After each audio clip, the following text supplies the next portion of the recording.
बड़ी खबर के साथ शुरुआत। सिसोदिया की मुश्किलें बरकरार, 2 जून तक बढ़ गई है सिसोदिया की न्यायिक हिरासत। बड़ी खबर, आबकारी केस में अब 2 जून को सुनवाई होगी।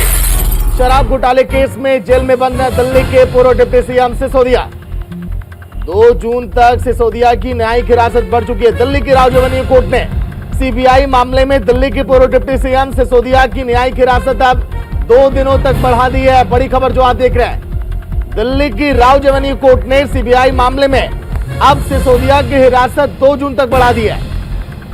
मुश्किलें अभी भी लगातार बरकरार सिसोदिया के। इससे पहले जब गुरुवार को फैसला सुरक्षित रखा गया था इनकी जमानत याचिका को लेकर, लेकिन आज जब सुनवाई हुई तो 2 जून तक मुश्किलें अभी बरकरार रहेंगे। तो चलिए एक और बड़ी खबर इसी से जुड़ी है। सिसोदिया ने पीएम मोदी पर हमला बोला है। मोदी जी 8 साल से संविधान का अपमान कर रहे हैं, यह कहना दिल्ली के पूर्व डिप्टी सीएम का।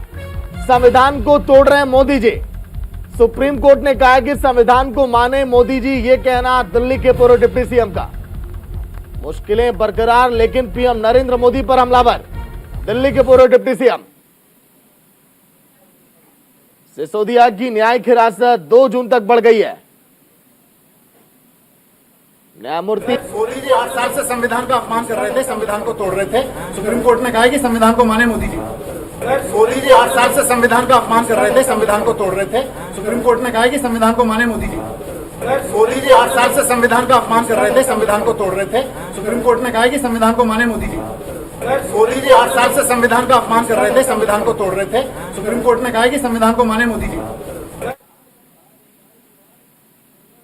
तो 2 जून तक न्यायिक हिरासत अभी बढ़ी हुई है। हालांकि सिसोदिया की पत्नी सीमा सिसोदिया लंबे समय से मल्टीपल स्क्लेरोसिस बीमारी से ही पीड़ित है। सहयोगी नमित त्यागी लाइव जुड़ गए पूरी जानकारी के साथ। नमित, ताजा अपडेट क्या है, क्योंकि मुश्किलें देखिए एक बार फिर से बढ़ चुकी है सिसोदिया की। देखिए, बिल्कुल दिल्ली का जो कथित शराब घोटाला मामला है उसमें सीबीआई के मामले में आज मनीष सिसोदिया की पेशी थी। अब उनकी न्यायिक हिरासत आज खत्म हो रही थी। उम्मीद थी कि शायद उनको जमानत मिलेगी, लेकिन अब उनकी न्यायिक हिरासत को 2 जून तक बढ़ा दिया है। हालांकि जब वो हाईकोर्ट गए थे, क्योंकि मनीष सिसोदिया की पत्नी की तबीयत लगातार खराब चल रही है, हाईकोर्ट से तो उनको राहत मिली थी, क्योंकि हाईकोर्ट में हाईकोर्ट के जज ने कहा था कि आप 1 घंटे तक वीडियो कॉल के जरिए आप अपनी पत्नी से बातचीत कर सकते हैं। तिहाड़ जेल के जो मुख्य अधीक्षक हैं उनको भी आदेश दिया गया था, लेकिन हाईकोर्ट से राहत मिलने के बाद आज राव रेवेन्यू कोर्ट से बड़ा झटका मनीष सिसोदिया को लगा है और न्यायिक हिरासत को अब 2 जून तक बढ़ा दिया गया है। लेकिन नमित देखिए, अभी कहा गया है कि उनकी पत्नी और वो 3 से 4 बजे का जो समय होगा उसमें मिल सकेंगे। क्या कुछ छूट भी दी गई है क्या इस जमानत याचिका में आगे के लिए? देखिए, बिल्कुल, क्योंकि जो मिलने का प्रोसीजर था वो हाईकोर्ट की तरफ से कहा गया था, क्योंकि हाईकोर्ट में ये दलील दी गई थी कि मनीष सिसोदिया की पत्नी की तबीयत खराब है, ऐसे में उनको थोड़ा सा वक्त दिया जाए।